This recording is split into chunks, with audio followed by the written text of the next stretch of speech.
29일 국회 본회의를 사흘 앞두고 있습니다.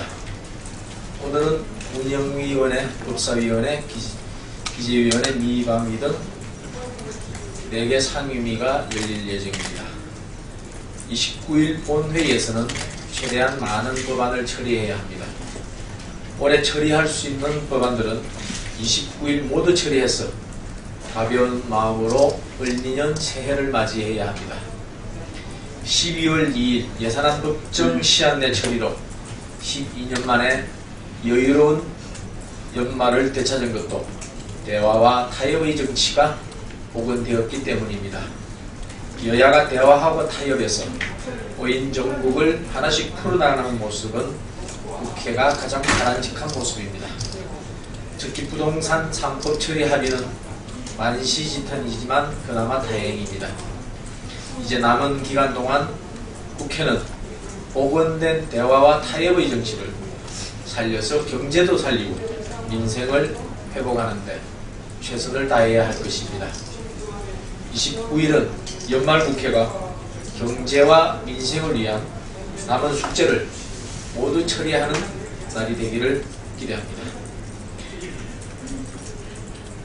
공무원 연금 개혁의 속도를 내야 합니다. 국회 운영위원회는 오늘 공무원 연금 개혁을 위한 공무원 연금 개혁 특위 구성 결의안과 국민 대타협기구 구성 및 운영에 관한 규칙 제정 안건을 처리할 예정입니다. 특위는 29일부터 100일간 가동되고 필요시 1회에 한해서 25일을 추가 연장할 수 있습니다. 따라서 특위의 최대 활동 시한은 125일입니다. 그리고 5월 2일까지 활동 시한이 됩니다.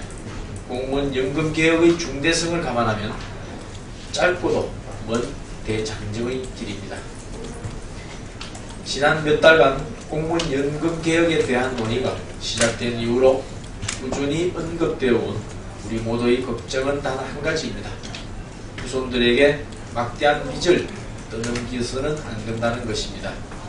미래 시대가 꿈을 펼치기도 전에 현 세대가 벌려놓은 빚에 짓눌리는 상황을 결코 만들어서도 안 됩니다. 후손들에게 빚을 떠넘기는 것은 후손과 역사에 죄를 짓는 것입니다. 여야는 정파를 떠나 국가와 후손들을 위한 개혁의 속도를 내어야 합니다. 그것이 현 세대인 우리가 지금 바로 해야 할 일입니다. 모처럼 복원된 대화 정치로 공무원 연금 개혁을 성공시켜야 합니다.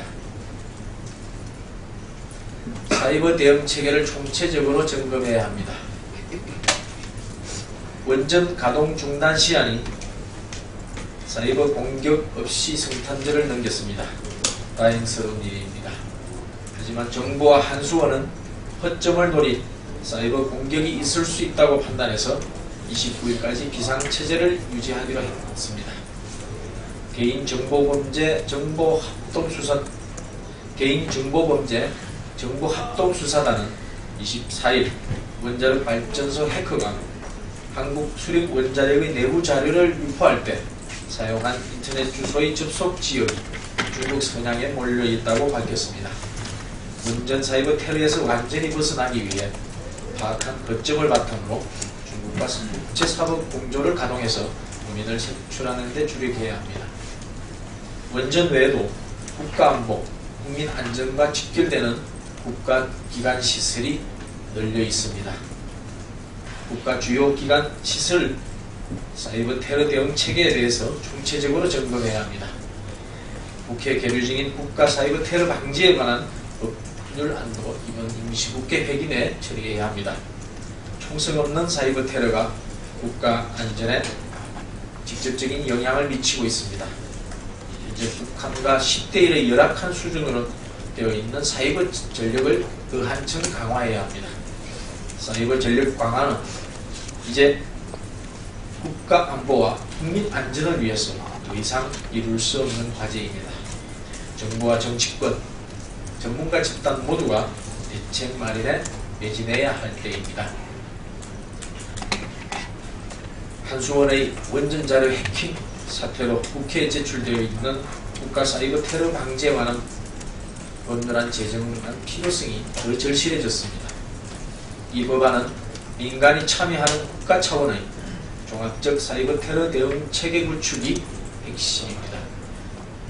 이번 한수원 사태와 같은 사이버 위기를 통합적이고 체계적으로 관리할 컨트롤 타워를 만들어서 신속한 대응을 하기 위해서 지난해 4월 발의되었습니다. 그런데 야당은 이 법안이 실행되면 국정원에 과도한 권한을 준다며 10개월이 넘도록 반대를 고수하고 있습니다.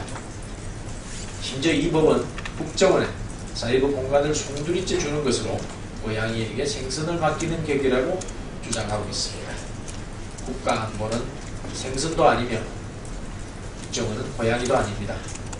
국가안보는 국민을 위한 최우선 가치이고 국정원은 그 가치를 지키는 최후 보루입니다. 예상되는 부작용이 있다면 여야가 철저히 감시 감독하고 진지하게 논의해서 안전장치를 두면 될 일입니다. 무더기가 무서워 잘못한 걸 일은 아닌 것입니다. 이번 사태는 단순한 해킹을 넘어서 대한민국의 안전을 위협하는 아주 심각하고 엄중한 사태입니다. 이 사건의 무게를 깨닫고 정부와 관계당국은 하루빨리 사건 규명과 함께 종합적인 방지 대책을 마련해야 할 것입니다.